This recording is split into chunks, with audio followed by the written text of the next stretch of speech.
Une église pure ne perd pas son impact spirituel. Une église pure a de l'impact. Une église sans pureté perd son impact. Jésus lui-même dit dans Matthieu 5, le verset 12, dans les béatitudes, vous êtes le sel. Et il continue de dire, quand le sel perd sa saveur, mais à quoi le sel va servir? Il continue de dire, vous êtes la lumière. Mais la lumière est faite pour quoi? Pour éclairer. N'est-ce pas? Bien-aimés, avec notre vie, nous devons être capables de témoigner sans parler. Quel est le témoignage que tu as au dehors de l'église? On n'est pas serviteurs seulement à l'église. Nous sommes serviteurs même quand nous sommes dans nos maisons, dans nos familles, même quand nous sommes à l'étranger. J'ai écouté quelquefois des chrétiens dire, non, j'ai abandonné Christ à l'aéroport de Pointe-Noire ou de Brazzaville pendant que je partais. Bien aimé, tout ce que nous voyons ici n'est que vanité. Tout ce qui brille aujourd'hui là, demain, il n'y aura pas cet éclat-là. Mais si le sœur perd sa saveur, donc la pureté et la saveur, la pureté est le témoignage du chrétien. Quel est le témoignage que tu as? Tu n'as pas besoin d'un surveillant pour t'aider à vivre la sainteté. Ta conscience doit être ton surveillant.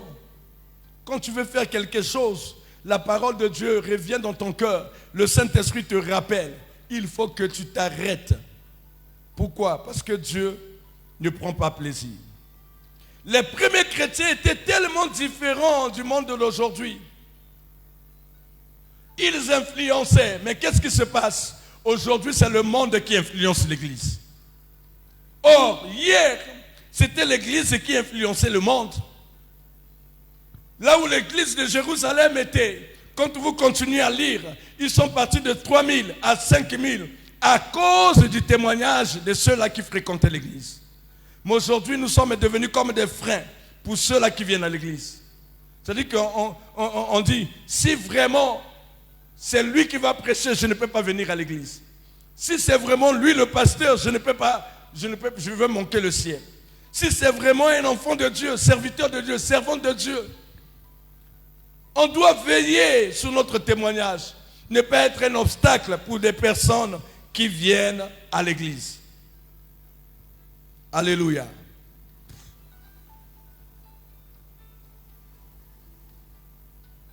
Donc la pureté des cœurs attire la présence de Dieu.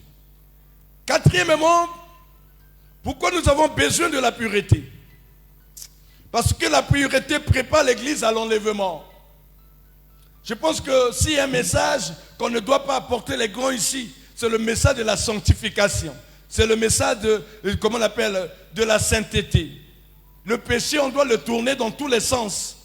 Que ça ne soit pas la faute des prédicateurs qu'on dise que non, si j'ai manqué le ciel, parce que le prédicateur n'arrivait pas. J'étais en train de dire une fois à une personne, même si je peux mourir affamé, je ne veux pas baisser, je ne veux pas changer mon attitude.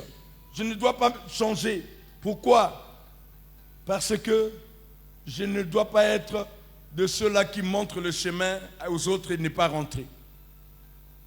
Aujourd'hui, beaucoup commencent à faire des compromis. Non, si je ne change pas mon message, je ne peux pas bénéficier de telle chose.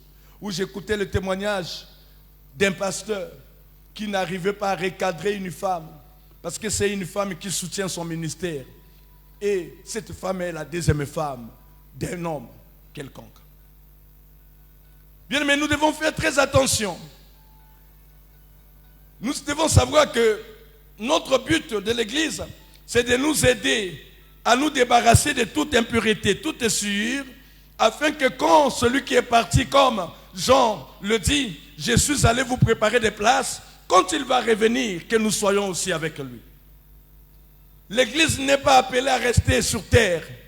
Le but de l'Église, c'est de préparer les hommes, les femmes, pour que quand le Maître va arriver, que nous soyons partis ensemble avec lui. Alléluia. La Bible dit